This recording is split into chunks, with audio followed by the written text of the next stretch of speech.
Welcome, in front of me is DELL Latitude 5400, and in this video I will show you where to find this device's specifications.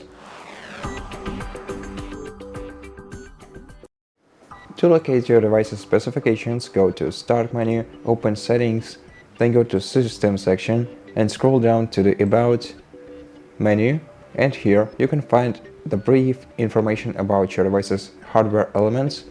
Below you can find your device's specifications, and here are the specifications of your Windows. If you want to learn more about your device's hardware elements, go to Task Manager by right-clicking the taskbar and selecting Task Manager. Then go to Performance,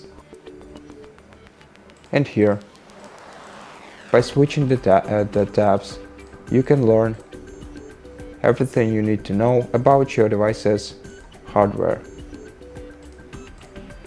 And that's it.